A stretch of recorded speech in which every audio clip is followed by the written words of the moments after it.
आनी उपमंडल के निथर में कारगिल शौर्य दिवस मनाया गया। इस मौके पर आनी विधानसभा क्षेत्र के विधायक किशोरीलाल सागर और शहीद डोलाराम की धर्मपत्नी प्रेम देवी ने कारगिल शहीदों को याद कर उनके भारत देश के लिए दिए गए समर्पण और त्याग को याद किया।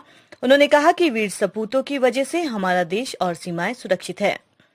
विधायक किशोरीलाल सागर ने शहीद डोलाराम राजकीय वरिष्ठ माध्यमिक पाठशाला निथर जाकर कारगिल युद्ध में शहीद हुए भारतीय सेना में सैनिक रहे शहीद डोलाराम को याद किया, उनकी प्रतिमा पर पुष्प अर्पित किए। उन्होंने कहा कि शहीद डोलाराम ने न सिर्फ देश का नाम रोशन किया बल्कि हिमाचल के निथर के एक छोटे से गांव शकरोली का गौरव भी बढ़ाया है।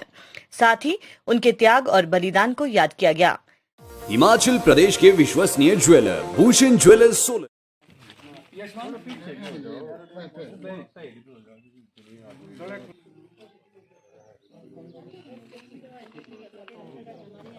इधर देखो जरा।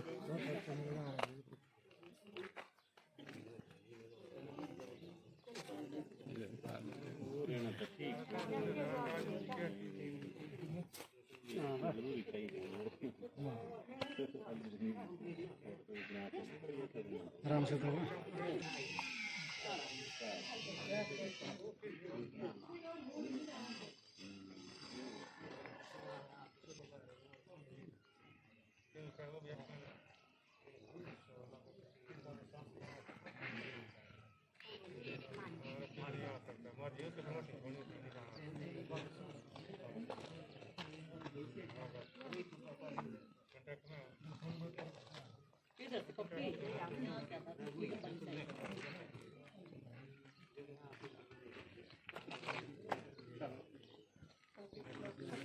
थोड़ा इधर हो जाओ, थोड़ा सा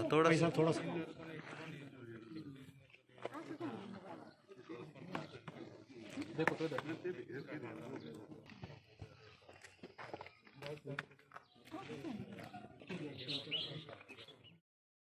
केंद्र सरकार को 6 साल से अधिक समय हो गया है।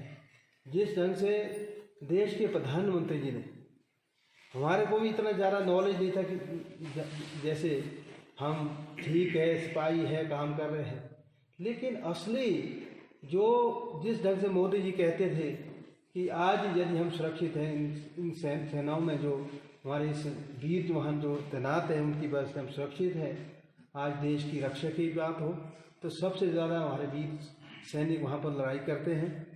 अभी हाल ही में जो एक बहुत बड़ा लड़ाई हुई है हमारे इस देश में, गलवान वैली में जो चाइना ने अटैक किया है जिसमें हमारे वीर सैनिक शहीद हुए हैं। 70 की लड़ाई हो 65 की लड़ाई हो, और आज हमारे इस देश का नाम जिस ढंग से मोदी जी ने रोशन किया है और उसके चलते आज कारगिल की बात करते हैं। हम छोटे थे जब हम स्कूल में पढ़ते थे, ये 99 की बात है, उस टाइम +1 में थे, और हमारे इस क्षेत्र से जिला कुल्लू से मात्र एक हमारा डोलाराम जी जो यहाँ पर शिकोली के रहने वाले हैं और उनका भाई जो छोटे बड़ा बहुत मेरा क्लास फेलो है, हमने इकट्ठी मैट्रिक की है। रैंक 1 पेंशन का भी बहुत बड़ा एक इशू था और मोदी जी ने उस मुद्दे को भी सॉल्व किया है। और उसके अलावा आज ये कार्यक्रम आपको लग रहा है छोटा कार्यक्रम इसलिए करना पड़ा क्योंकि आज पूरे देश और दुनिया में कोरोना महामारी को एक ऐसी बीमारी है जिससे निपटने के लिए हमारे देश के प्रधानमंत्री नरेंद्र भाई मोदी जी का, हमारे प्रदेश के माननीय मुख्यमंत्री आदरणीय जयराम ठाकुर जी का धन्यवाद करता हूँ कि जिस ढंग से हमारे बहुत सारे लोग बाहर से उनको लाने का प्रयास किया है। लगभग 3000 लोग जो हमारे आनी विधानसभा क्षेत्र से बाहर लोग थे, चाहे वो विद इन स्टेट थे या अदर स्टेट से, उनको लाने का प्रबंध किया गया है, इसके लिए कर रहे हैं। और उसके अलावा आज का कार्यक्रम हमारा एक और भी था, वन महोत्सव का कार्यक्रम था, और आनी विधानसभा क्षेत्र में लगभग 2 लाख पौधे जो हमने प्लांटेशन करनी है, उसके लिए जन वन महोत्सव का कार्य माननीय मुख्यमंत्री शिमला से और जो हमारे मंत्री है गोविंद ठाकुर जी शिमला से हमने उसका शुरुआत की थी, और मैंने आनी ब्लॉक के बस्ता गांव से हमने शुरुआत की थी।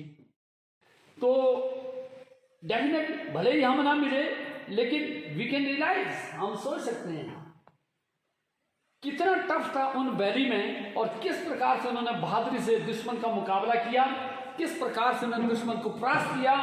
ये देश के लिए गर्व की बात है, हम लोगों के लिए, इलाका वासियों के लिए गर्व की बात तो है ही है।